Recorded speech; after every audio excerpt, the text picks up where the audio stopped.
प्रिय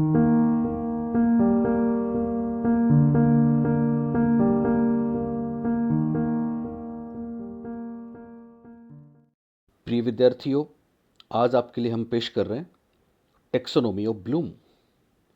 दरअसल ये पेडागोजी का टॉपिक है, इसलिए आपको बहुत ध्यान से समझना होगा और ये इतना महत्वपूर्ण है, मैं आपको बता दूं कि आपके आने वाली परीक्षा में इसमें से 2 या 3 प्रश्न जरूर आएंगे, ज़्यादा भी आ सकते हैं, क्योंकि ये आपके साइकोलॉजी में भी है और सब्जेक्ट में भी है और लैंग्वेज फर्स्ट और लैंग्वेज सेकंड में भी है। तो समझते हैं टेक्सोनोमी ऑफ ब्लूम क्या है। सवालों पे जाएं उससे पहले मैं आपको कुछ बताना चाहता हूं, तो पहले ध्यान से आप उन चीज़ों को सुने, समझें, फिर हम सवालों पे आएंगे और आप बखूबी इनको बहुत जल्दी कर दोगे। चलिए तो शुरू करते हैं। चलिए साहब, तो देखिए, सबसे पहले मैं आपको बता दूं, शिक्षार्थी के व्यवहार के 3 पक्ष होते हैं, 3 डोमेन होते हैं, या हम यूं कहें कि साहब अधिगम के 3 प्रधान क्षेत्र होते हैं और ये तीनों शिक्षार्थी के व्यवहार के पक्ष माने जाते हैं और तीनों ही बहुत महत्वपूर्ण हैं। आपको इनके इंग्लिश और हिंदी दोनों नाम याद रखने हैं। पिछली बार रीट में 2018 में मेरे को याद है कि जिन बच्चों को इंग्लिश वाले 3 शब्द पता थे, कॉग्निटिव, अफेक्टिव और साइकोमोटर, उनका सवाल सही हुआ था, और जिनको इंग्लिश वाला नहीं पता था वो बहुसंख्यक बच्चे गलत करके आए थे, क्योंकि हर बार यही होता है, इंग्लिश के टर्म्स काम के हैं। चलिए साहब, तो 3 कौन कौन से क्षेत्र हैं। पहला है ज्ञानात्मक। इसको ज्ञानात्मक भी कह सकते हैं और संज्ञानात्मक भी कह सकते हैं। ज्ञानात्मक पक्ष या संज्ञानात्मक पक्ष। ये मेरी स्क्रीन बहुत छोटी है। दूसरा है भावात्मक पक्ष, भावात्मक पक्ष। और तीसरा है, तीसरे को क्रियात्मक पक्ष भी बोलते हैं, क्रियात्मक पक्ष। इसे मनोगत्यात्मक पक्ष भी बोलते हैं और इसे मनोशरीरीय या मनोशारीरिक पक्ष भी बोलते हैं। तो हिंदी में क्रियात्मक पक्ष आए या मनोशारीरिक पक्ष आए या मनोगत्यात्मक पक्ष आए, एक ही बात है, लेकिन इनके तीनों के इंग्लिश के नाम आपको याद रखने होंगे। पहला जो ज्ञानात्मक है उसको इंग्लिश में बोलते हैं कॉग्निटिव डोमेन। डोमेन शब्द दरअसल पक्ष को बोलते हैं डोमेन। तो पहला है cognitive domain, DOMAIN, cognitive domain. दूसरा है भावात्मक वाला अफेक्टिव डोमेन, अफेक्टिव, याद रखेंगे, इफेक्टिव नहीं है, अफेक्टिव डोमेन। और थर्ड वन है साइकोमोटर डोमेन। मनोगत्यात्मक या मनोशारीरिक जो पक्ष है उसको बोलेंगे साइकोमोटर। साइकोमोटर, देखो मोटर गामक हो गया ना, गत्यात्मक हो गया, साथ में साइको, साइकोमोटर। तो मनोगत्यात्मक या मनोशारीरिक या मनोशरीरीय क्रियात्मक, ऐसा कोई भी नाम आए आपको समझना है। साइकोमोटर डोमेन तीसरा डोमेन है जिसकी बात हो रही है, साइकोमोटर डोमेन। कई बार इसको कोनेटिव डोमेन भी बोलते हैं, ठीक है ना, साइको कोनेटिव भी बोलते हैं, ठीक है, मनोप्रेरणात्मक पक्ष भी बोल सकते हैं, लेकिन इंग्लिश में आपको साइकोमोटर शब्द जरूर याद रखना है। पहले कोनेटिव था, अभी आजकल इसको रिवाइज करके साइकोमोटर बोल दिए। तो तीनों पक्षों के नाम हो गए, कोग्निटिव डोमेन, दूसरा अफेक्टिव डोमेन और तीसरा साइकोमोटर डोमेन। आखिर ये होते क्या हैं, तो देखो, पहला जो ज्ञानात्मक पक्ष था या संज्ञानात्मक पक्ष जो है, उसका संबंध होता है उन उन एक तरीके से चिंतन करने वाली और समझने वाली और नॉलेज वाली चीज़ों से, जिनको हम अपने ब्रेन में, अपने मस्तिष्क से समझते हैं, इसलिए इनके लिए बोलते हैं हेड। हेड हो गया, 3H सुना आपने, Maria Montessori 3H, head, heart और हैंड, ये तीनों हैं। गांधी जी ने 4H दिए थे, चौथा हेल्थ वाला जोड़ दिया था। तो ज्ञानात्मक हो गया हेड। भावात्मक, चूंकि भावात्मक का संबंध इमोशन से है, फीलिंग से है, भावनाओं से है, और भावनाएं कहाँ होती हैं, भावनाएं हमारे दिल में होती हैं, इसलिए इसके लिए शब्द आएगा हार्ट, हार्ट। और तीसरा मनोशारीरिक गत्यात्मक पक्ष जो है, साइकोमोटर डोमेन है, या मनोगत्यात्मक पक्ष जो है, उसके लिए शब्द आ जाएगा, इसमें करना होता है इसलिए इसके लिए शब्द आ जाएगा हैंड। तो हेड, हार्ट और हैंड तीनों चीज़ें क्लियर हैं आपको, ओके। इसी तरह से एक बात और ध्यान रखनी है, जो पहला ज्ञानात्मक पक्ष है वो चूंकि ज्ञान वाली, चिंतन वाली, समझने वाली चीज़ों से संबंधित है, इसलिए एक शब्द में इसको थिंकिंग बोलते हैं, थिंकिंग। ऐसे परीक्षा में बहुत से प्रश्न आ चुके हैं साहब। थिंकिंग, थिंकिंग क्या है? थिंकिंग का संबंध है ज्ञानात्मक पक्ष से, क्योंकि इसमें थिंकिंग जैसी चीज़ें होती हैं। दूसरा भावात्मक था अफेक्टिव, तो भावात्मक और अफेक्टिव के लिए एक शब्द हो जाएगा फीलिंग, यानी ये फीलिंग है। थिंकिंग ज्ञानात्मक, संज्ञानात्मक, कॉग्निटिव है। फीलिंग भावात्मक है जो हार्ट से जुड़ा है। और तीसरा जो है आपका, उसके लिए शब्द आएगा डूइंग, यानी इसमें करना पक्ष है, गत्यात्मक पक्ष है, इसलिए इसको बोलेंगे डूइंग। तो थिंकिंग ज्ञानात्मक कॉग्निटिव, फीलिंग भावात्मक अफेक्टिव, और डूइंग साइकोमोटर या मनोगत्यात्मक या मनोशरीरीय या क्रियात्मक पक्ष। बात क्लियर हुई आपको? ओके। पहली बात, तीन पक्ष। दूसरी महत्वपूर्ण बात मैं आपको बता दूं, दरअसल ये जो तीनों पक्ष हैं, इनके कुछ ऑब्जेक्टिव्स की हम बात करेंगे, जिनका ब्लूम साहब ने बहुत बेहतरीन वर्गीकरण प्रस्तुत किया है। पर उससे पहले एक बात और जो आपको समझनी है, और उसके लिए अक्सर आपने ऑब्जेक्टिव्स और उद्देश्य शब्द सुना है ना? पर ये उद्देश्य शब्द बड़ा कंफ्यूजिंग है, बड़े बड़े लोग इसमें कंफ्यूज होते हैं। आपको एकदम ध्यान रखना है, हिंदी में बोलेंगे उद्देश्य और इंग्लिश में बोलेंगे ऑब्जेक्टिव्स। ये दरअसल दो अर्थों में काम आता है ऑब्जेक्टिव्स, ठीक है? अगर इधर लिखा है लक्ष्य, जिसको इंग्लिश में बोलते हैं एम्स एंड ऑब्जेक्टिव्स, ध्यान रखना है एक तो आपको, ठीक है? एक हो सकता है इधर भी दूसरा उद्देश्य लिखा हो। तो अगर यहाँ पे एम्स और उद्देश्य, कॉन्सेप्ट समझने के लिए आप इनको समझें, ये दो टर्म याद रखेंगे, एक तो है एम्स और दूसरा है ऑब्जेक्टिव्स। एम्स को लक्ष्य बोलते हैं, कई बार सामान्य लक्ष्य भी बोल देते हैं। एम्स दरअसल वो दीर्घकालीन लक्ष्य है जिनको हम क्लासरूम में पूर्णतः प्राप्त नहीं कर सकते, जिनको हम क्लासरूम में इंटरेक्शन के द्वारा अचीव नहीं कर सकते, इसलिए इनको बोलते हैं, ये सामान्य होते हैं, सामान्य। और उद्देश्य ऑब्जेक्टिव्स वो हैं, यहां पे मैं जो उद्देश्य और ऑब्जेक्टिव्स आपको बता रहा हूं, इनके दूसरे नाम सुन लेना भी ध्यान से।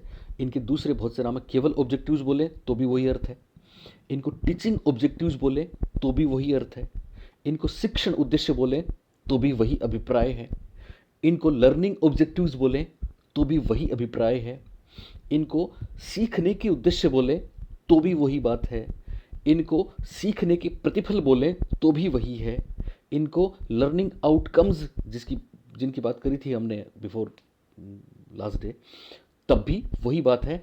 और अगर इंस्ट्रक्शनल ऑब्जेक्टिव शब्द आए तो भी वही बात है, इन्हीं की बात कर रहे हैं। अनुदेशनात्मक उद्देश्य शब्द आए तो भी इन्हीं की बात कर रहे हैं, ठीक है?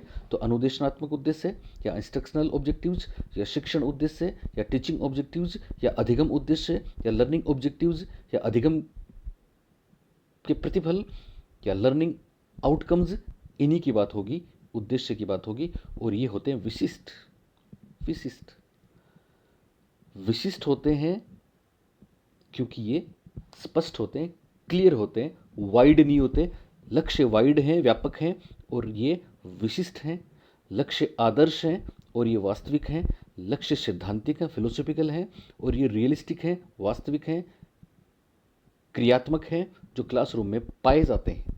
आप याद करें, आपने जब भी लेसन प्लान बनाया है तो आपने उसमें उनमें जो भी लिखे थे ना उद्देश्य, छात्र प्रत्यास्मरण कर सकेंगे, छात्र परिभाषित कर सकेंगे, छात्र तुलना कर सकेंगे, तो ये सारे के सारे क्लासरूम में पाने वाले हैं। और इन्हीं को हम बोलते हैं ऑब्जेक्टिव्स, इन्हीं को बोलते हैं लर्निंग ऑब्जेक्टिव्स, इन्हीं को बोलते हैं टीचिंग ऑब्जेक्टिव्स, इन्हीं को बोलते हैं अनुदेशनात्मक उद्देश्य, और इन्हीं को बोलते हैं इंस्ट्रक्शनल ऑब्जेक्टिव्स, और इन्हीं को बोलते हैं प्राप्य उद्देश्य। क्या बोलते हैं? प्राप्य उद्देश्य। ये सामान्य विशिष्ट होते हैं, ठीक है? इधर वाले सामान्य हैं, आदर्श हैं, लक्ष्य हैं, साध्य हैं, जिन तक हम पूर्णता नहीं पहुंच सकते, ठीक है? आप कोई भी एग्जाम्पल लें, जैसे एक आदर्श नागरिक का निर्माण करना, तो क्या क्लासरूम के इंटरेक्शन से एक आदर्श नागरिक पूर्णतः बन जाएगा? कभी नहीं बनेगा, कदापि नहीं बनेगा। अंतर्राष्ट्रीय सद्भावना का विकास करना, बालक का नैतिक विकास करना, आप कोई भी टर्म लें, किसी भी सब्जेक्ट के लें, जिनको पूर्णतः पा नहीं सकते और वो थोड़े अस्पष्ट होते हैं, वेग्यू होते हैं, डाउटफुल होते हैं, अनिर्दिष्ट होते हैं, इनको बोलते हैं लक्ष्य। और लक्ष्यों की प्राप्ति में पूरा देश, समाज सब लग जाते हैं। और उद्देश्य और प्राप्य उद्देश्य की प्राप्ति में केवल विषय वस्तु, टीचर और स्टूडेंट का ही रोल होता है, ठीक है? इसलिए क्लासरूम वाले ये हैं। तो तो एम्स और ऑब्जेक्टिव्स मेरे ख्याल से आपको क्लियर हो गए होंगे। पर कभी कभी क्या होता है, कभी कभी एक टर्म और आती है, वो आती है शिक्षा के उद्देश्य से। शिक्षण उद्देश्य अलग है, शिक्षा के उद्देश्य अलग हो जाएगा उस स्थिति में। या फिर एजुकेशनल ऑब्जेक्टिव शब्द आ जाता है, शैक्षिक उद्देश्य से। क्या जाता है, शैक्षिक उद्देश्य से। अगर ऐसा आता है तो ध्यान रखना, ये ऑब्जेक्टिव्स जो टीचिंग ऑब्जेक्टिव्स हमने बात करी, यही शैक्षिक उद्देश्य हैं, लेकिन वो तब जब एम्स और ऑब्जेक्टिव्स की बात हो रही है। पर जब एम्स गायब हो और एजुकेशनल ऑब्जेक्टिव्स और टीचिंग ऑब्जेक्टिव्स की बात हो रही है, तो फिर इस एम्स की जगह पे आ जाएंगे एजुकेशनल ऑब्जेक्टिव्स, वो व्यापक हो जाएंगे, उनका लेवल बड़ा हो जाएगा, और टीचिंग ऑब्जेक्टिव्स उनका एक भाग हो जाएगा। ठीक है ना, तो कंफ्यूज नहीं होना है आपको बिल्कुल भी। लेकिन अगर हम तीनों को एक साथ समझना चाहें तो एक छोटा सा डायग्राम आप ले सकते हैं, जिसमें सबसे ऊपर तो आएंगे एम्स। ये वो लक्ष्य हैं जिनको सब लोग मिलकर पाना चाहते हैं, साध्य हैं, पर पूर्णतः इनको पा नहीं सकते। ये सामान्य हैं, ये आदर्श हैं, ये सैद्धांतिक हैं। ठीक है, और एम्स के बाद में फिर आएंगे आपके एजुकेशनल ऑब्जेक्टिव्स, यानी शैक्षिक उद्देश्य। कौन से उद्देश्य? शैक्षिक उद्देश्य, जिनको एजुकेशनल ऑब्जेक्टिव्स बोल सकते हैं, शैक्षिक उद्देश्य। ठीक है, और इसके अंदर आएंगे आपके प्राप्य उद्देश्य, इसके अंदर आएंगे आपके टीचिंग ऑब्जेक्टिव्स, इसके अंदर आएंगे आपके अनुदेशनात्मक उद्देश्य, और इसके अंदर आएंगे आपके लर्निंग आउटकम्स। ये सारी बातें एक ही हैं। तो सबसे अंदर हो गए प्राप्य उद्देश्य, टीचिंग ऑब्जेक्टिव्स, उसके बाहर हो गए एजुकेशनल ऑब्जेक्टिव्स, और सबसे बाहर हो गए लक्ष्य या एम्स। ये बात क्लियर हो गई होगी शायद आपको। ओके, अब दूसरी बात, चूंकि हमने बात करी थी तीन क्षेत्र थे, कॉग्निटिव, अफेक्टिव और साइकोमोटर। ठीक है, तो ये जो तीन क्षेत्र हैं, इनमें ये जो उद्देश्य हैं, इनको एक तरीके से व्यवस्थित तरीके से क्लासिफाई जिन्होंने किया था, वो पहले इंसान थे यूएस में शिकागो यूनिवर्सिटी के प्रोफेसर बी.एस. ब्लूम। क्या नाम था उनका? बी.एस. ब्लूम। बी.एस. ब्लूम का नाम इतना प्रसिद्ध है, मैं आपको बता दूं कि बी.एस. ब्लूम का मुझे याद है अपने राजस्थान में आरपीएससी में सेकंड ग्रेड में फुल फॉर्म पूछी गई है इनके नाम की। बी.एस. ब्लूम का पूरा नाम क्या है, ऐसा क्वेश्चन आया था। तो बी.एस. ब्लूम का पूरा नाम है बेंजामिन। बी से बनता है बेंजामिन और एस से बनता है Samuel. Benjamin Samuel Bloom. Benjamin Samuel Bloom. इन्होंने बहुत काम किया है, मूल्यांकन पे बहुत काम किया है। हमारे देश में भी मूल्यांकन और ये आपका असेसमेंट जो है, आकलन जो है, उसमें ब्लूम से कुछ लोग, कुछ शिक्षाविद यूएस गए थे और वहाँ ट्रेनिंग लेके आए थे।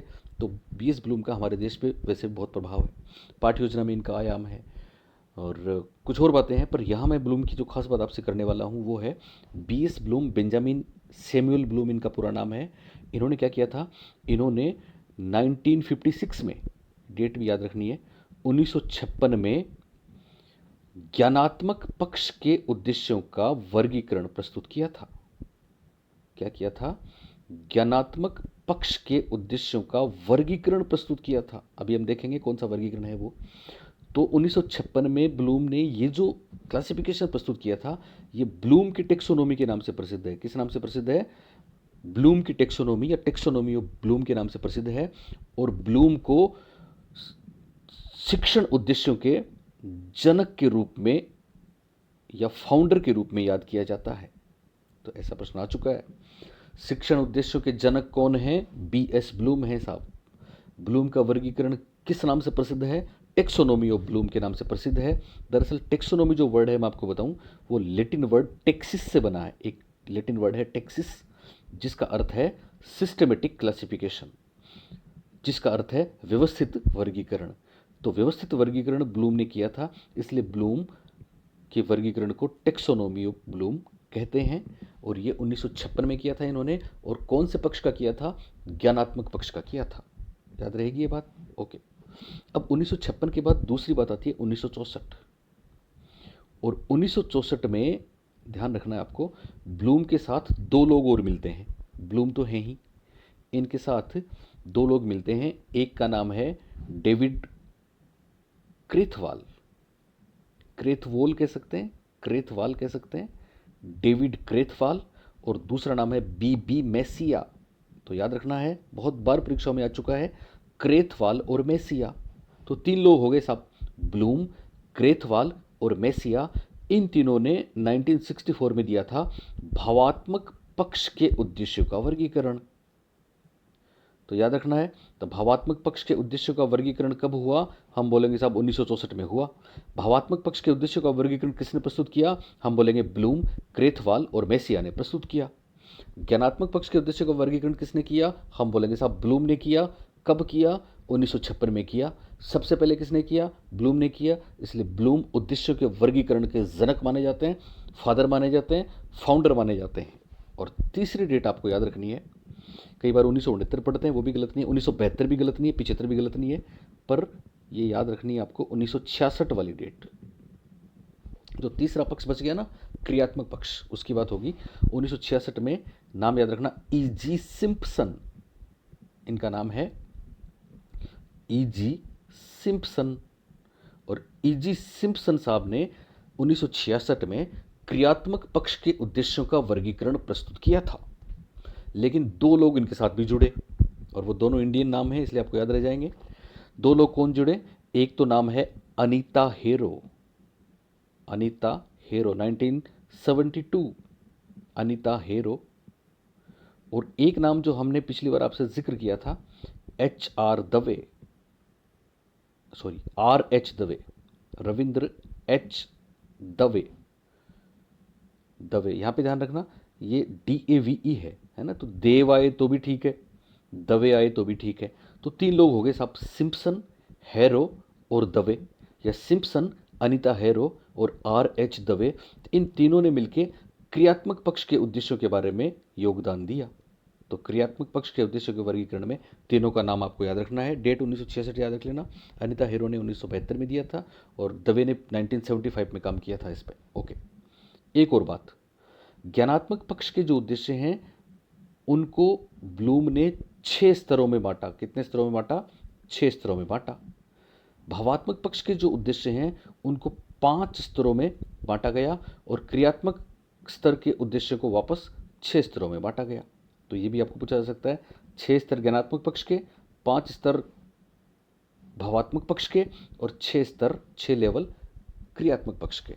ओके, अब चूंकि ब्लूम वाले पे प्रश्न गारंटी से आएगा ही आएगा, उनके दोनों के 6 टर्म कभी कभी रेयर पूछते हैं, हालांकि मैं आपको वो भी बताऊंगा, पर ब्लूम वाला हम बहुत डीपली समझेंगे और जरूर इस पर गारंटी से आपको प्रश्न मिलेंगे।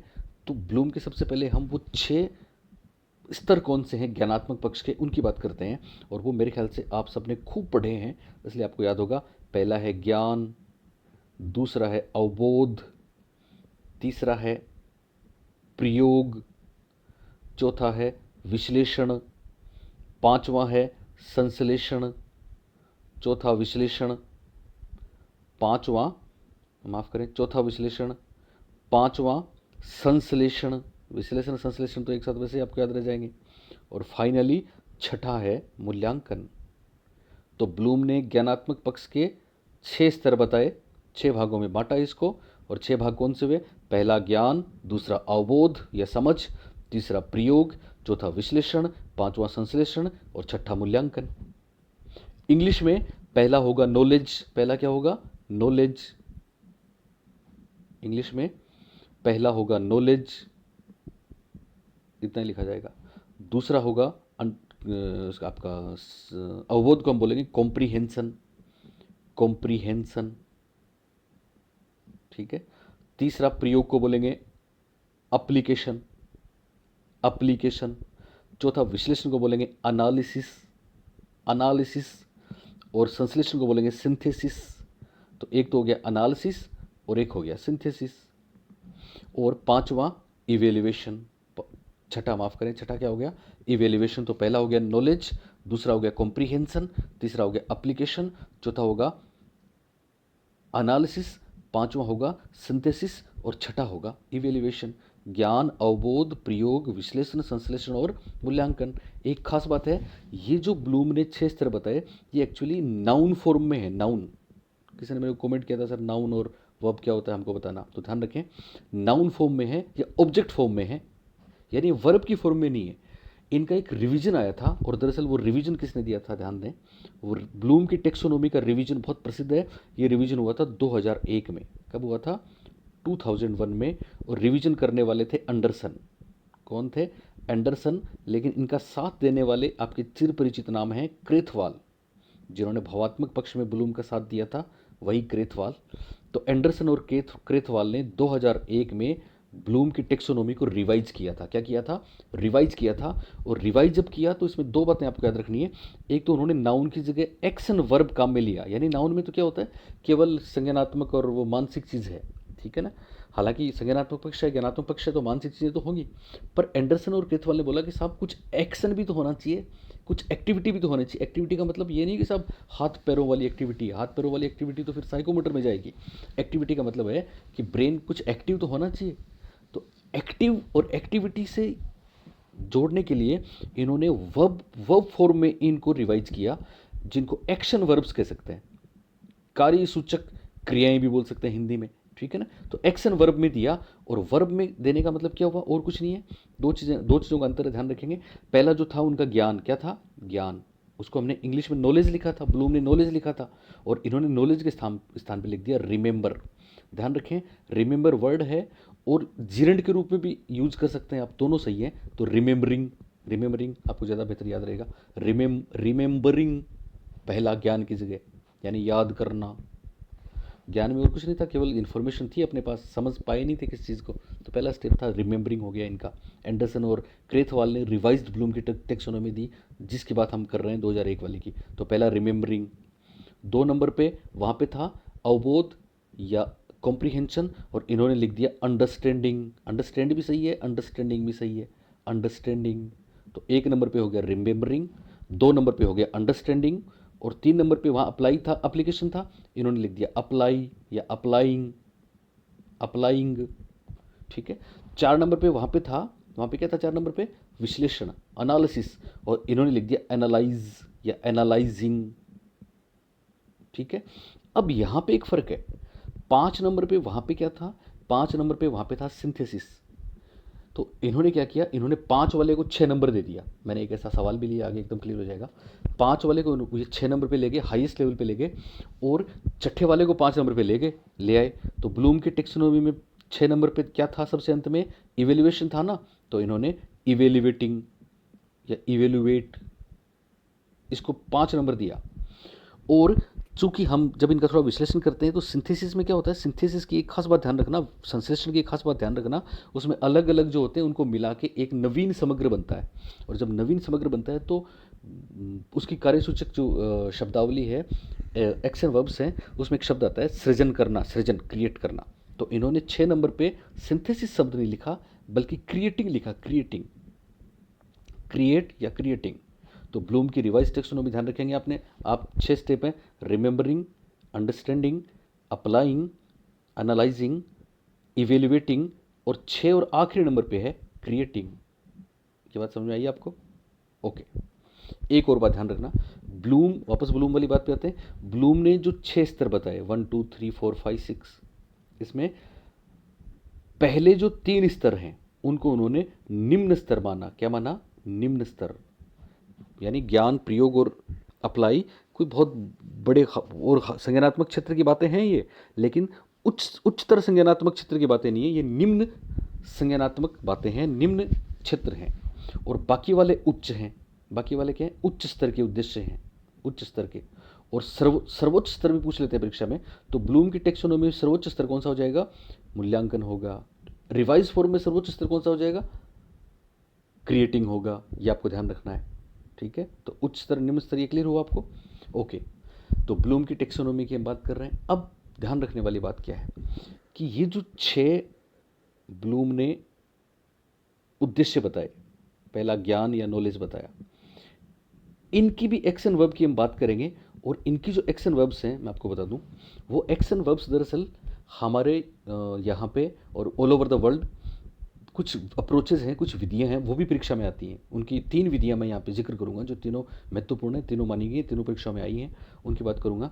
तो उन्होंने केवल ज्ञान से हमको कुछ समझ में नहीं आया कि ज्ञान क्या है। तो ज्ञान में आखिर क्या क्या होता है?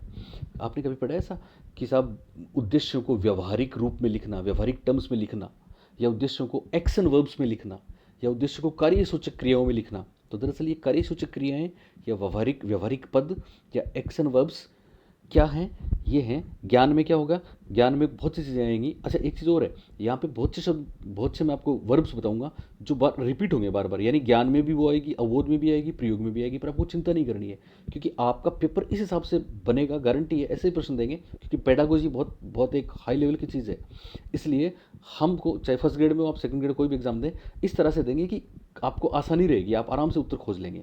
कैसे, एक साथ दो तीन चार चीज़ें देंगे, ज्ञान में केवल एक चीज़ नहीं देंगे, प्रयोग पूछेंगे केवल एक चीज़ नहीं देंगे, दो तीन चार पांच वर्ब एक साथ देंगे, इसलिए बहुत आसान रहेगा। जैसे ज्ञान में क्या क्या हो सकता है, तो ज्ञान में हो सकता है, दो तो आपने वो टर्म सुने, रिकॉल, रिकॉग्नाइज, वो दरअसल अपने RCEM नहीं दिए, इसलिए रिकॉग्नाइज काफ़ी आती है परीक्षाओं में, बताऊंगा मैं आपको। पर रिकॉल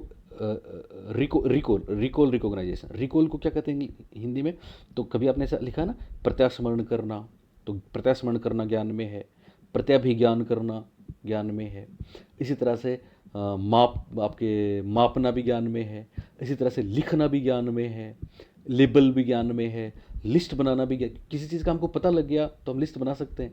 चुनना, सेलेक्ट, सेलेक्ट कई जगह आता है पर यहाँ ग्रुप में आएगा। चुनना, बनाना, लेबल करना, परिभाषा देना, डिफाइन करना, रिसाइट, ठीक है, लिखना, ये सब किस में है, ये सारे के सारे ज्ञान में है। सिलेक्ट, सिलेक्ट भी है, ठीक है ना। स्टेट, कथन करना, बताना, ये सारे के सारे ज्ञान में आएंगे। इसका मतलब ज्ञान का मतलब ये हुआ कि हमें कोई इन्फॉर्मेशन मिल गई और हमने उसको याद कर लिया, साहब वो ज्ञान है, दैट इज नॉलेज। ओके। दूसरा है अवबोध। अवबोध था कॉम्प्रीहेंशन, समझना, रिवाइज में था अंडरस्टैंडिंग। तो पहला काम हुआ, हमें कोई सूचना मिली, कोई कोई ज्ञान प्राप्त हुआ, हमने, हमें वो समझ में आया कि नहीं आया, पहली बात है, पर हमने उसको रट लिया, बस वो हमें याद है, मेमोरी में चला गया। इसलिए ज्ञान और मेमोरी एक ही चीज़ होती है, ठीक है ना। लेकिन समझ में नहीं आया, अब दूसरे लेवल पे समझ में आएगा। तो समझ में आने वाली कौन सी एक्शन वर्ब्स हैं, तो अक्सर आप याद करें, लेसन प्लान में आपने कहा ना, छात्र संसद के दोनों सदनों की तुलना कर सकेंगे, ठीक है। तो इसमें क्या होगा, तुलना, अवबोध में तुलना, यानी समझ में आएगा तभी तुलना करेंगे। तुलना करना, वर्गीकरण करना, क्लासिफाई करना, व्याख्या करना, एक्सप्लेनेशन देना, डिस्क्राइब करना, वर्णन करना, अनुवाद करना, संकेत करना, ऐसी एक्शन वर्ब्स आए परीक्षा में तो आपको बोलना है साहब इनका संबंध किससे है, अवबोध से है, समझ में आने से है। तीसरा है प्रयोग। प्रयोग, तो जब चीज़ हमको पता लग गई वो ज्ञान है, याद कर लिया वो ज्ञान है, फिर वो समझ में भी आ गई तो वो अवबोध हुआ। अब हम उसको अप्लाई कर सकते हैं, हम अपने यूज़ में ले सकते हैं, उसको बोलते हैं प्रयोग।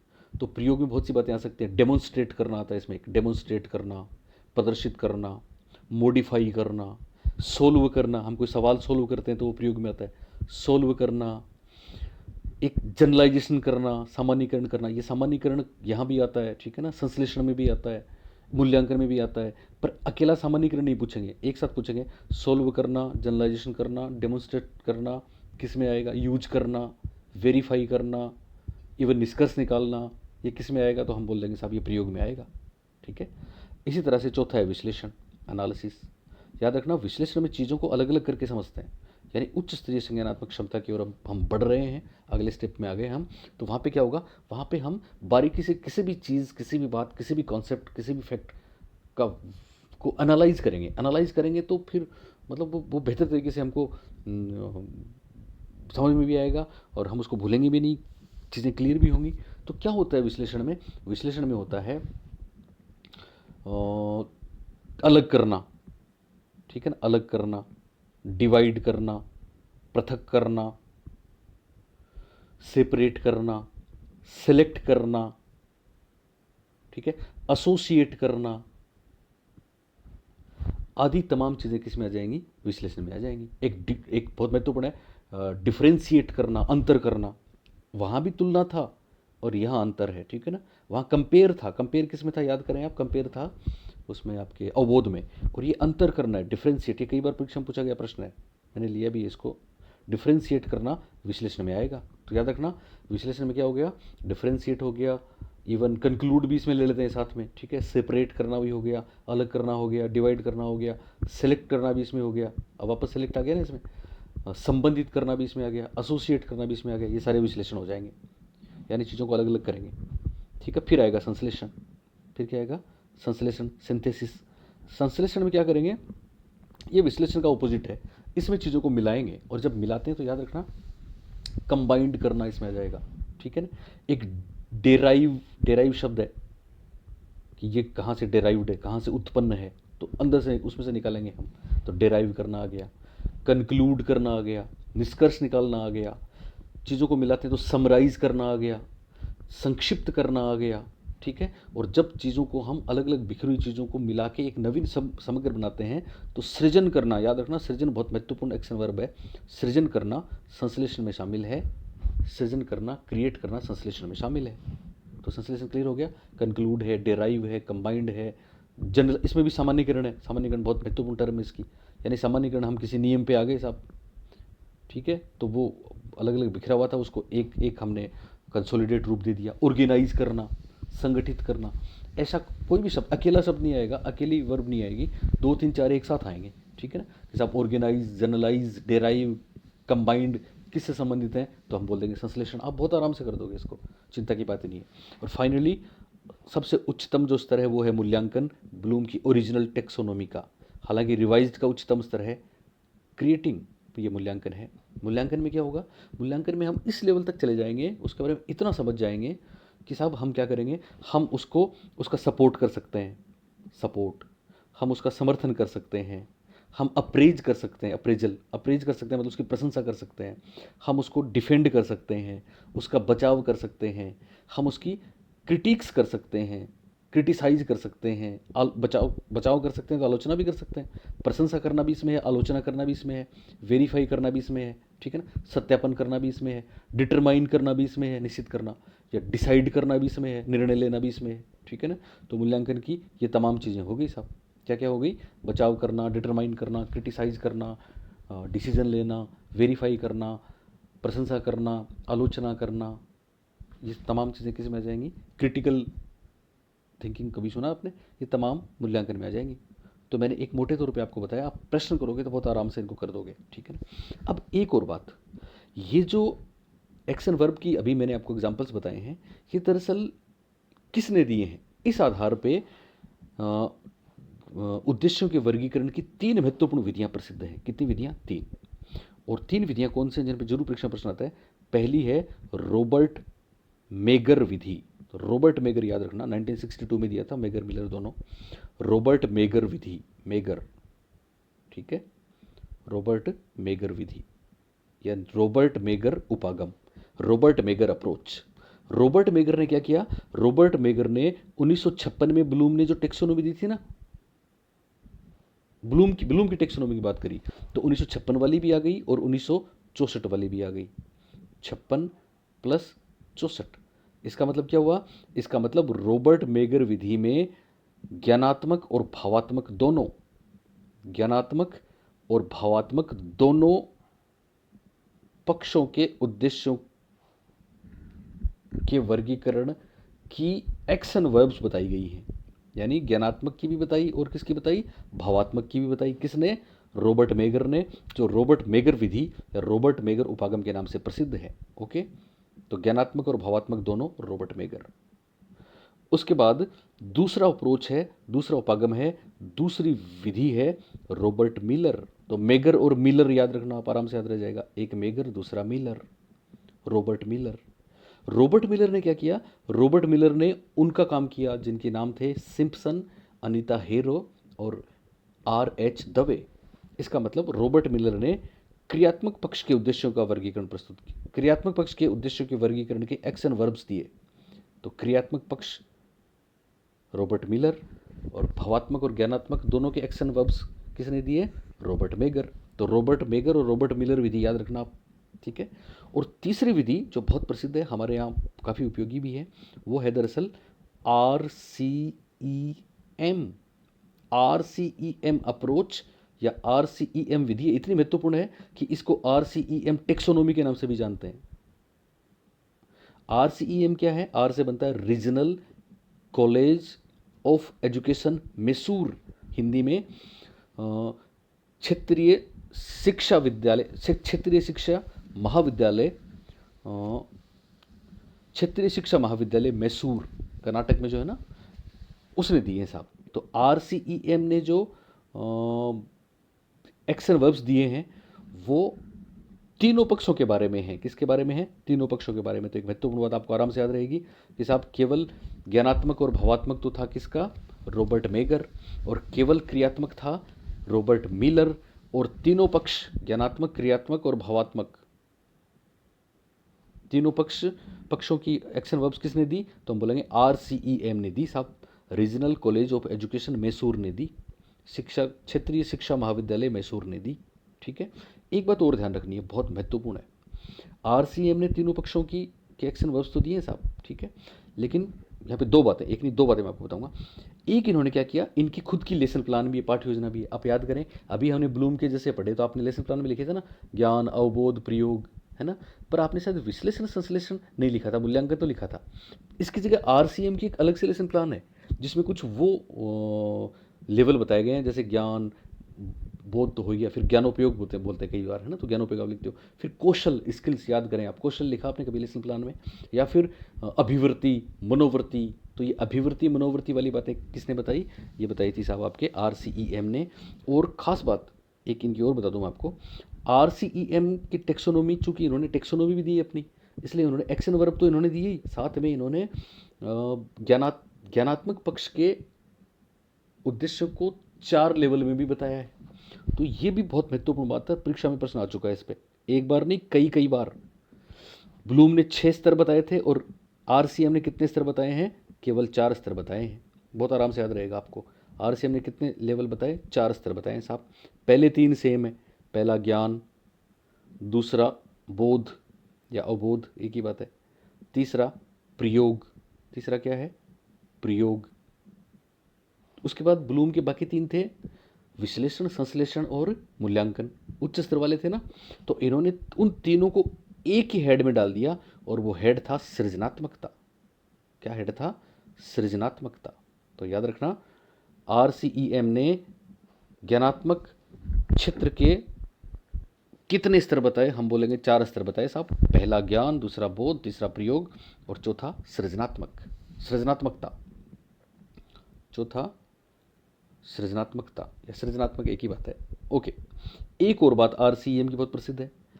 चूंकि रॉबर्ट मिलर और रॉबर्ट मेगर ने जो बताया, अभी मैंने आपको जो एग्जांपल्स दिए वो तमाम परिभाषित करना, तुलना करना, चयन करना, बचाव करना, समर्थन करना, एक प्रिडिक्ट, भविष्यवाणी करना, ध्यान रखना प्रिडिक्ट या भविष्यवाणी करना उसमें आता है, 2 जगह आता है प्रिडिक्ट या भविष्यवाणी भी, ठीक है ना।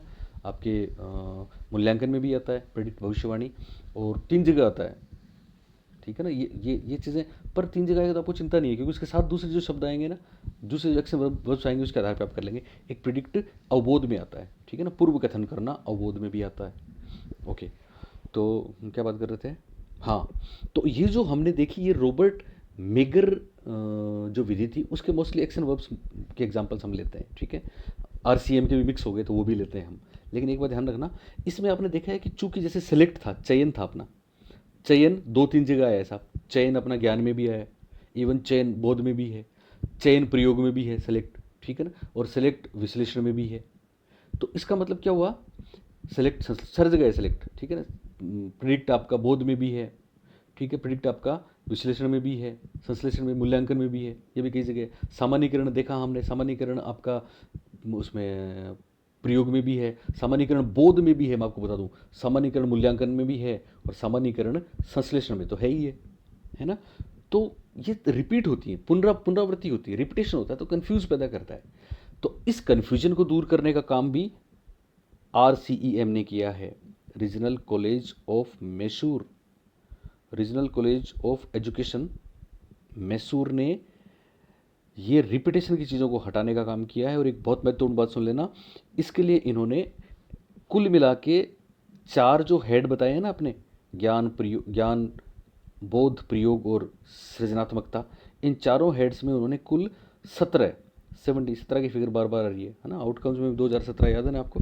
ओके, तो 17 एक्शन वर्ब जो हैं वो दी हैं, और इन्होंने एक्शन वर्ब नाम नहीं दिया, बल्कि इन्होंने नाम दिया था मेंटल प्रोसेस, मानसिक प्रक्रिया नाम दिया इनका।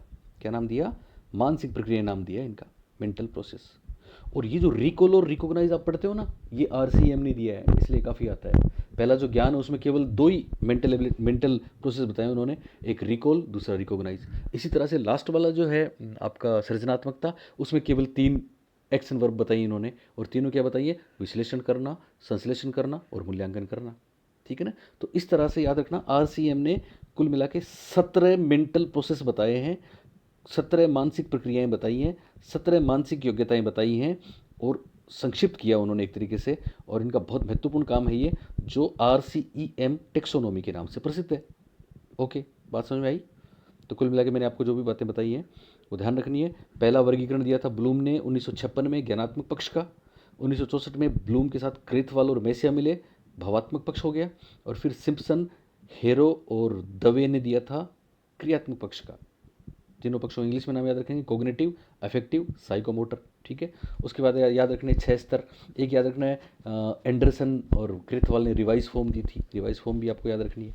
ठीक है। एक याद रखनी, ये तीनों विधियाँ रॉबर्ट मेगर, रॉबर्ट मिलर और RCEM। रॉबर्ट मेगर ज्ञानात्मक और भावात्मक पक्ष, ब्लूम वाली चीज़ों को करते हैं। ठीक है। रॉबर्ट मिलर क्रियात्मक पक्ष की बात करते, क्रियात्मक पक्ष के एक्शन वर्ब्स बताते हैं। और RCEM ने तो कमाल कर दिया साहब, RCEM ने तो तीनों पक्षों के एक्शन वर्ब्स दिए हैं, और एक्शन वर्ब्स का नाम भी बदल दिया उन्होंने, मेंटल प्रोसेस नाम कर दिया। और कुल मिला के संक्षिप्त भी किया, रिपीटेशन को हटाया, और केवल 17 मेंटल प्रोसेस वाली वर्ब्स बताई हैं। ओके, अब चलते हैं हम सवालों पर। चलिए, आप में कुछ लोग बहुत अच्छे अच्छे कमेंट्स करते हैं, मैं भूल जाता हूँ उनके नाम लेना। जैसे मिथिलेश चौधरी ने बहुत बड़ा न्यूमेनिक दिया था एक, है ना, पिछले बार मेरे को याद लगा, अच्छा रहा। एक किसी ने मेरे को बोला सर मेरा नाम लेना, मैं भूल गया किसका, अगली बार लूँगा, है ना। मैं जितने अच्छे कमेंट्स आते हैं ना सबके नाम लूँगा नेक्स्ट टाइम, पर ये नाम वाम का भी टाइम नहीं है अपने पास, है ना, इसलिए ज़्यादा वो चिंता नहीं करें। ओके, चलिए, तो पहला प्रश्न देखिए साहब, इनमें कौन सा एक सीखने का क्षेत्र है? 4 ऑप्शन है, अनुभविक एक्सपीरियंशियल, आध्यात्मिक स्पिरिचुअल, भावात्मक अफेक्टिव, व्यावसायिक प्रोफेशनल। तो हमने अब तक जो 3 क्षेत्र पढ़े उनमें केवल भावात्मक है, इसलिए इसका आंसर हो गया भावात्मक अफेक्टिव।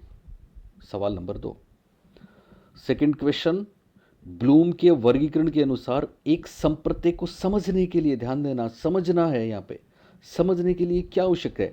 विश्लेषण, संश्लेषण, स्मरण या फिर सृजन।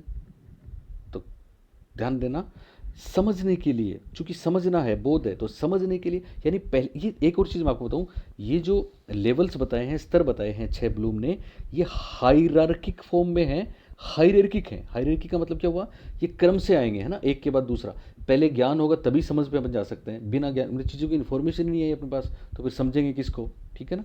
तो पहले ज्ञान होगा फिर ही समझ होगी, और जब जब चीज़ों का ज्ञान भी हो जाएगा, उनको समझ भी लेंगे, तो फिर हम उनको अप्लाई कर सकते हैं, फिर उनको प्रयोग कर सकते हैं। जब ये तीनों काम होंगे तो फिर विश्लेषण होगा, फिर संश्लेषण होगा और फिर मूल्यांकन होगा। ठीक है ना। इसलिए पहला स्टेप आवश्यक है। तो समझने से पहला स्टेप कौन सा था? समझने से पहला स्टेप क्या था? समझना क्या था, क्या है? समझना कॉम्प्रीहेंशन है, अवबोध है। इससे पहले वाला था ज्ञान, और ज्ञान का ही दूसरा नाम है स्मरण, इसलिए इसका आंसर हो जाएगा स्मरण। तो समझने के लिए क्या जरूरी है? स्मरण जरूरी है। यानी विश्लेषण, संश्लेषण और सृजन के बिना भी समझा जा सकता है, पर स्मरण के बिना, ज्ञान के बिना हम नहीं समझ सकते। चलिए, क्वेश्चन नंबर 3। ओके, और तीसरा प्रश्न देखिए, किस स्तर पर एक छात्र न्यूटन के गति के 3 नियमों का वर्णन कर सकेगा? डिस्क्राइब, ज्ञान, अवबोध, प्रयोग या विश्लेषण। तो वर्णन कर सकेगा, व्याख्या कर सकेगा, उदाहरण दे सकेगा। बोलिए कौन सा? बिल्कुल राइट आंसर है अवबोध, अंडरस्टैंडिंग या कॉम्प्रीहेंशन। क्लियर हुआ? वर्णन करना, अवबोध। चलिए, चौथा प्रश्न, अगर इसमें से आप परीक्षा में फिर कुछ गलत करके आए तो फिर हम आपको माफ़ नहीं करेंगे, बहुत बेहतरीन चीज़ हमने आपको बताई है। चलिए साहब, चौथा है, अनुदेशनात्मक उद्देश्यों का वर्गीकरण किस क्रम में है? अनुदेशनात्मक उद्देश्य, अनुदेशनात्मक वही है, टीचिंग ऑब्जेक्टिव वही है, प्राप्य उद्देश्य वही है, विशिष्ट हैं ये सारे। ठीक है। तो अनुदेशनात्मक उद्देश्यों का वर्गीकरण किस क्रम में है? अब देखिए आप, निम्न से उच्च है, हायरार्किक है ना, तो ये हायरार्किकल फॉर्म जो है वो कैसे है? निम्न से उच्च है या निम्न से मध्य या उच्च से निम्न या उच्च से मध्य? तो जवाब है निम्न से उच्च, लोअर टू हायर। पूछा गया परीक्षाओं में बहुत बार, यानी लोअर टू हायर लेवल में है, नीचे से ऊपर, निम्न से उच्च की तरफ जाते हैं। ओके, 5वां क्वेश्चन देखिए, कौन सी संज्ञानात्मक क्रिया दी गई सूचना के विश्लेषण के लिए प्रयोग में लाई जाती है? मतलब विश्लेषण वाला जो स्तर है उसमें हमने जो एक्शन वर्ब्स देखे हैं उनमें से एक है जो इनमें चार में से एक है। तो विश्लेषण में कौन कौन से कौन सा आ सकता है चार में से? तो पहला वर्गीकृत करना, क्लासिफाई। दूसरा अंतर करना, डिफ्रिशिएंट, इसको बोलने में मेरे को दिक्कत आ रही है, डिफ्रिशिएंट, डिफ्रेंशिएट, क्या बोलेंगे, डिफ्रेंशिएट। तीसरा वर्णन करना, डिस्क्राइब। और चौथा पहचान करना, आइडेंटिफाई। तो देखिए वर्गीकृत करना, क्लासिफाई, आपको याद है क्लासिफाई था, आपने किस में था क्लासिफाई, बोलिए। क्लासिफाई था 2 नंबर वाले में, ठीक है। वर्गीकरण करना अवबोध में था कि नहीं था? वर्णन भी अवबोध में था। पहचान करना ज्ञान में भी था और अवबोध में भी था, प्रयोग में भी है, ठीक है। पर विश्लेषण में आएगा, यहां पे ध्यान देंगे, अंतर करना, डिफरेंशिएट आएगा विश्लेषण में। बाकी ये सारे अवबोध के एग्जाम्पल हैं। ओके, तो सही जवाब डिफरेंशिएट, याद रखना है, डिफरेंशिएट पूछा गया परीक्षाओं में। Okay, next question 6 number. मनोशारीरिक क्रियात्मक पक्ष के अनुदेशनात्मक उद्देश्यों का वर्गीकरण किसने दिया? तो मनोशारीरिक किसने दिया? जवाब है, किसने दिया था बोलिए? ओके, जवाब है सिम्पसन, का नाम इसमें नहीं आया, पर फिर भी आंसर यहाँ पे अनीता हेरो तथा R.H. दवे, अनीता हेरो तथा R.H. दवे 1972 में अनीता हेरो ने दिया था और 1975 में R.H. दवे ने दिया था। इससे पहले 1966 में एक महत्वपूर्ण नाम है जो यहाँ ऑप्शन में नहीं आया है, E.G. सिम्पसन। मैं आपको बता चुका हूँ, सारी चीज़ें नोट कर लेना आप वापस वीडियो को देख के, वो दिया था तो याद रखना। बेंजामिन सैमुअल ब्लूम, पूरा नाम भी मैंने इसमें लिख दिया, इन्होंने ज्ञानात्मक दिया था। केथवाल व मेसिया जब इनके साथ मिल गए तो भावात्मक पक्ष हो गया 64 में, ठीक है। और अनीता हेरो व R.H. दवे ने सिम्पसन की चीज़ों को और आगे एक्सप्लोर किया, ये क्रियात्मक पक्ष से संबंधित है। ओके, नेक्स्ट क्वेश्चन नंबर 7, और बहुत आराम से कर दोगे आप। किस उपागम में व्यवहार के तीनों पक्षों से संबंधित सभी अनुदेशनात्मक उद्देश्यों को 17 विशिष्ट मानसिक योग्यताओं के रूप में लिखा गया है? आप इस पीडीएफ को देखें तो आपको आराम से याद रहे, इसलिए मैंने ये भी दे दिया। 17 बताई थी साहब, ठीक है ना, RCEM ने बताई थी ना, और तीनों पक्षों के बारे में बताई थी, तो इसका सही जवाब हो गया RCEM उपागम। और RCEM उपागम का पूरा नाम क्या था? Regional college of education Mysore, याद है ना आपको। रॉबर्ट मेगर ने क्या दिया था, बताएं आप मेरे को। रॉबर्ट मेगर ने ज्ञानात्मक और भावात्मक पक्ष के उद्देश्यों की योग्यताएं बताई थी, आपकी वो वर्ब्स बताई थी, ठीक है ना। रॉबर्ट मिलर ने क्रियात्मक पक्ष की बात करी थी और RCEM ने तीनों पक्षों की बात करी थी साहब, RCEM ने। ओके, अब है 8वां प्रश्न। RCEM टेक्सोनोमी, देखो आराम से कर पा रहे हो ना आप, में अनुदेशनात्मक उद्देश्य को कितने भागों में बांटा गया? 5, 3, 4, 7, बोलिए। जवाब है 4। क्या जवाब है? 4। पहला ज्ञान, दूसरा अवबोध, तीसरा प्रयोग और चौथा सृजनात्मकता। क्वेश्चन नंबर 9वां देखिए, निष्कर्ष देना। अब देखिए सामान्यीकरण कई जगह पर यहाँ इनके साथ मिला है। निष्कर्ष देना, सामान्यीकरण करना, संक्षिप्त करना, संबंधित करना आदि कार्य प्रक्रियाएं, एक्शन वर्ब्स कौन से उद्देश्य से संबंधित हैं? उद्देश्य से संबंधित हैं। अवबोध, प्रयोग, संश्लेषण, मूल्यांकन। तो बोलिए, सामान्यीकरण कर रहे हैं, मिला रहे हैं, संक्षिप्त कर रहे हैं, तो ये हो जाएगा आपका सिंथेसिस या संश्लेषण। क्लियर है? चलिए क्वेश्चन नंबर 10, 10वां प्रश्न देखिए। जांच करना, चुनना, गणना करना, खोज करना व पूर्वकथन याद रखना एक टर्म है। प्रिडिक्शन, प्रिडिक्ट करना 2-3 जगह है, पर मोस्टली प्रिडिक्ट करने का संबंध होता है अवबोध से, ठीक है ना। तो ये गणना करना, जांच करना, चुनना सॉरी, ज्ञान में भी है, पर प्रिडिक्ट शब्द जो आया पूर्वकथन, इस पूर्वकथन से आंसर ध्यान रखेंगे, इसका होगा प्रयोग, नहीं सॉरी, बिल्कुल पूर्वकथन क्या होगा, मैंने आपको गलत बताया। जांच करना, चुनना, गणना करना, खोज करना, पूर्वकथन करना, ये सारे प्रयोग में होंगे। किस में होंगे? प्रयोग में। तो अवबोध में नहीं होगा, बल्कि इसका आंसर होगा प्रयोग। क्या आंसर होगा? प्रयोग। चलिए सवाल नंबर 11, ये एक अलग सा सवाल है जो मैंने आपके लिए दिया है। इंग्लिश टर्म लिखा था, लिखा नहीं गया इसमें, चलो कोई बात नहीं। 11 नंबर का कई बार परीक्षा में पूछा जाता है। हर्बर्ट ने सीखने का कौन सा स्तर दिया? ज्ञान स्तर, बोध स्तर, चिंतन स्तर? कोई नहीं। तो देखो, टीचिंग के 3 लेवल हैं। टीचिंग के 3 लेवल हैं, ठीक है ना, याद रखना। शिक्षण के चर पूछें तो 3 चर हैं, स्वतंत्र चर, आश्रित चर और मध्यस्थ चर। स्वतंत्र चर टीचर होता है, आश्रित चर स्टूडेंट होता है, मध्यस्थ आपका पाठ्यक्रम, माहौल, पाठ्यचर्या सब है। ऐसे ही शिक्षण के 3 चरण होते हैं। एक तो होता है प्री एक्टिव फेज, पूर्व क्रिया चरण। एक होता है एक्टिव फेज या इंटरेक्टिव फेज, अंतः क्रिया चरण। एक होता है पोस्ट एक्टिव फेज, पश्च क्रिया चरण। वहाँ पे प्री एक्टिव फेज या पूर्व, प्री एक्टिव फेज में होता है प्लानिंग, है ना, प्लान बनाना, लेसन प्लान बनाते हैं, प्री एक्टिव में आ जाएगा। इंटरेक्टिव क्लासरूम में जो लर्निंग एक्सपीरियंसेस होते हैं वो इंटरेक्टिव होते हैं, और पोस्ट एक्टिव में मूल्यांकन आता है, ठीक है। तो 3 चरण शिक्षण के मैंने आपको बताया, और 3 चर मैंने आपको बताया शिक्षण के, और 3 स्तर भी हैं सब शिक्षण के। तो टीचिंग लेवल्स 3 हैं, लेवल्स, ये लेवल्स हैं, और ये 3 हैं। एक है ज्ञान स्तर, एक है बोध स्तर, एक है चिंतन स्तर। सबसे पहला है ज्ञान स्तर, और ज्ञान स्तर को स्मृति स्तर भी कहते हैं। ज्ञान स्तर को क्या कहते हैं? स्मृति स्तर भी कहते हैं, और ये दिया था हर्बर्ट ने। वैसे तीनों लेवल की बात हर्बर्ट ने करी थी, पर बाद में कुछ और लोगों ने काम किया, इसलिए नाम बदल गए साहब, उनके नाम मशहूर हो गए, प्रचलित हो गए। तो ज्ञान स्तर में हर्बर्ट याद रखेंगे, बोध स्तर में मोरिसन याद रखेंगे, मोरिसन। ज्ञान स्तर हर्बर्ट, बोध स्तर मोरिसन, और चिंतन स्तर हंट। ये बहुत बार परीक्षा में पूछा गया है।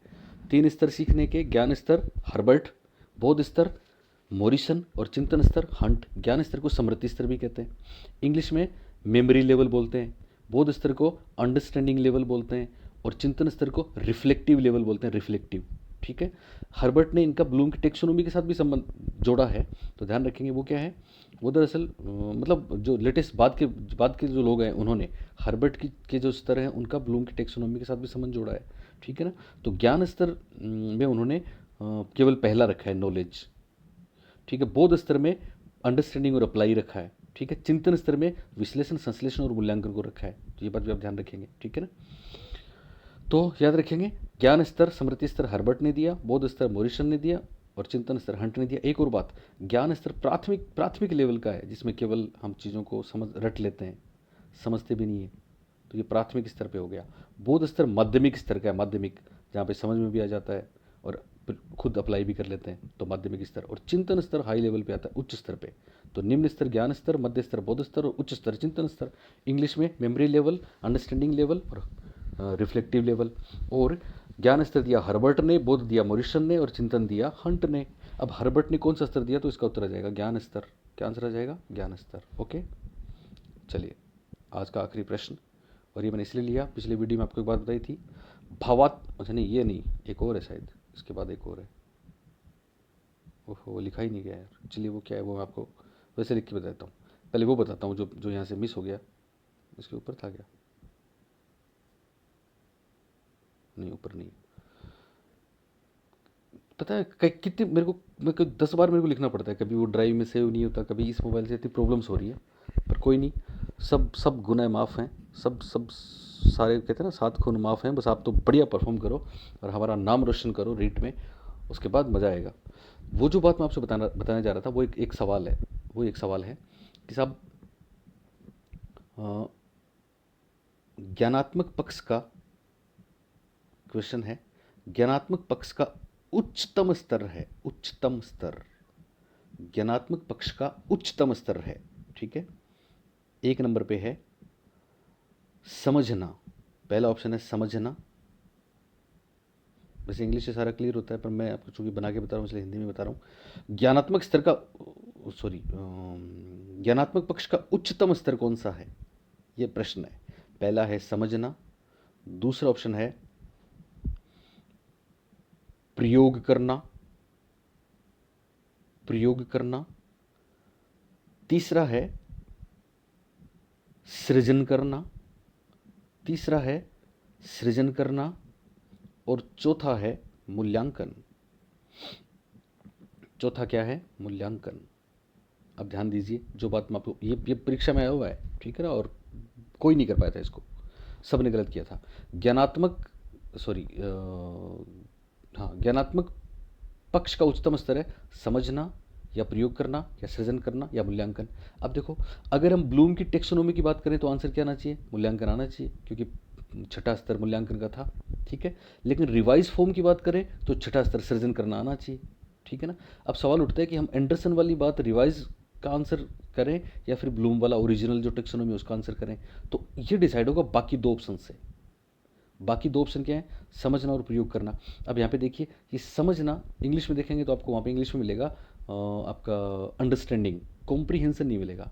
इसका मतलब समझना प्रयोग करना दोनों नाउन फॉर्म में है कि वर्ब फॉर्म में, जवाब है वर्ब फॉर्म में। इसका मतलब वर्ब फॉर्म किसने दी थी, एंडरसन ने दी थी, रिवाइज वाली में एंडरसन क्रेथवाल ने दी थी। इसका मतलब मूल्यांकन नाउन फॉर्म है, ब्लूम वाली ओरिजिनल टेक्सोनोमी है, ये इसका आंसर नहीं होगा, बल्कि सृजन करना इसका आंसर होगा, क्योंकि वर्ब फॉर्म की बात है। ये बात आपको समझ में आई? ओके, तो जो मिस हुआ था मैंने आपको बता दिया, इसलिए चिंता नहीं करें। अब है आखिरी क्वेश्चन, भावात्मक पक्ष का उच्चतम स्तर कौन सा है। अब देखो, भावात्मक पक्ष यानी भावात्मक पक्ष के भी ध्यान रखना 5 स्तर बताए हैं, 5, और बहुत आसान है। इनके एक्शन वर्ब्स नहीं आएंगे परीक्षा में कभी भी, क्रियात्मक एक्शन में नहीं आएंगे, इनके खाली नाम आप ध्यान रख लो, ठीक है। तो भावात्मक पक्ष के 5 स्तर आराम से याद रह जाएंगे। पहला है रिसीविंग, एक है रिसीविंग, दूसरा है रिस्पोंडिंग, पहला रिसीविंग, दूसरा रिस्पोंडिंग, तीसरा है वैल्यूइंग, तीसरा क्या है, वैल्यूइंग, और चौथा है ऑर्गेनाइजिंग, और पांचवा है करेक्टराइजिंग। तो 5 स्तर हो गए। सबसे पहला होता है आग्रहण, दूसरा होता है अनुक्रिया करना, तीसरा होता है अनुमूल्यन करना, चौथा होता है, 4 तो इसमें दे दिए मैंने, एक वैल्यूइंग बीच में मिस है, चौथा है संगठन या व्यवस्थित करना, व्यवस्था है, पांचवा मूल्यों का चारित्रीकरण करना, तो चारित्रीकरण हो जाएगा इसमें, या फिर विशेषीकरण भी हो सकता है इसमें, ठीक है। दरअसल ये क्या है, ये भावात्मक पक्ष है, तो मैं आपको बता दूं, यानी हम किसी भी चीज़ को देखेंगे, पढ़ेंगे, कोई भी टॉपिक है, ठीक है, तो हम फीलिंग के लेवल पे भी उसको समझने की कोशिश करेंगे, क्योंकि इमोशंस का भी समझने में रोल है ना, अंडरस्टैंडिंग में रोल है ना, लर्निंग में रोल है। तो अग्रहण भावात्मक पक्ष क्या हो गया, भावात्मक पक्ष हम सबसे पहले किसी चीज़ को रिसीव कर रहे हैं, केवल इन्फॉर्मेशन ले रहे हैं, पर वो फीलिंग कैसी दे रही है हमें, तो ये रिसीविंग हो गया। उसके बाद हम रिस्पॉन्ड करेंगे, अब उसकी हमें कौन चीज़ अच्छी लगी, पसंद आई तो अच्छी फीलिंग आएगी, ख़राब लगी तो ख़राब फीलिंग आएगी, ये रिस्पॉन्डिंग है, ठीक है। फिर वैल्यूइंग, उसमें कौन सी वैल्यू वाली चीज़ें हैं उनको हम देखेंगे। फिर संगठन, चूँकि कॉन्ट्राडिक्शन, चूँकि विरोधाभास होता है ना, कि कोई अच्छी चीज़ें भी हैं, ख़राब चीज़ें भी हैं, तो हम एक अपने आप में एक पर्सन के रूप में उनको ऑर्गेनाइज कर देते हैं, और फिर फाइनली उन चीज़ों को हम अपने आप में अंदर अपने फीलिंग्स में बसा लेते हैं, इसको बोलते हैं करेक्टराइजिंग। जैसे फॉर एग्जांपल, किसी ने कोई मान लो पैराग्राफ पढ़ रहा है गांधी जी के बारे में, माई एक्सपेरिमेंट विद ट्रुथ का एक पैराग्राफ आप पढ़ रहे हैं, तो जब पैराग्राफ पढ़ रहे हैं तो सबसे पहले सूचना लेंगे आप उसमें से, तो उसमें कुछ नाम आएंगे, सूचनाएं आएंगी, तो गांधी जी के बारे में आप देखेंगे, आपको अच्छा लगेगा, कुछ खराब भी लगेगा, ठीक है। फिर आप रिस्पॉन्ड करने का मतलब यहाँ पे कोई हाथ से लिखना और वो नहीं है, बल्कि फीलिंग के थ्रू, फीलिंग कैसे रिस्पॉन्ड करेंगे। जैसे आप गांधी जी की दुख भरी बातें पढ़ रहे हैं तो आपकी आंखों में आंसू आएंगे, वो रिस्पॉन्ड हो गया। जैसे गांधी जी के सत्य अहिंसा के प्रयोग पढ़ेंगे तो अंदर से एक जैसे रोंगटे खड़े होने वाली बात होगी, तो वो रिस्पॉन्ड हो गया। गांधी जी कुछ बेले डांस सीखना वगैरह, चोरी करना, खराब बातें, तो हेट होगी उसमें आपको, ठीक है ना, ये रिस्पॉन्डिंग है। फिर वैल्यूइंग, फिर सत्य अहिंसा वाली चीज़ें जो हैं वो वैल्यू है उनकी, तो वैल्यूइंग हो गया। फिर अब हम अपने अंदर देखेंगे कि साहब, और कि कौन चीज़ें अच्छी हैं, कौन सी खराब हैं, क्या करना चाहिए, नहीं करना चाहिए, तो ये संगठन बनाया हमने। फिर हम गांधी जी के सत्य अहिंसा के प्रयोगों को, उनको सबको अपने अपने अपने में शामिल कर लेंगे, वो करेक्टराइजिंग हो गया। तो कुल मिला के भावात्मक पक्ष के 5 स्तर हैं, रिसीविंग, रिस्पॉन्डिंग, वैल्यूइंग, ऑर्गेनाइजिंग और करेक्टराइजिंग। और इसके बाद अगला, ओके, इतने ही प्रश्न है, ठीक है। अब एक वीडियो में दूंगा, कुछ प्रश्न ऐसे हैं जो मेरी सिखवाल वाली बुक में मिसप्रिंट थे। कितना भी ध्यान दो, मैं आपको बताऊं, बुक में कई बार मिसप्रिंट हो ही जाता है ना। तो आप चिंता नहीं करें, अब वही वाला बात है, जो मेरी वीडियो से जुड़ा रहेगा उसको ही फायदा होगा। मैं वो जितने भी कहीं ना कहीं मिसप्रिंट हुए हैं, ठीक है, या और कोई डाउटफुल प्रश्न है, उनके बारे में आपसे बात जरूर करूँगा, उस पर वीडियो दूंगा। ओके, काफ़ी रात हो गई, थैंक यू, गुड नाइट।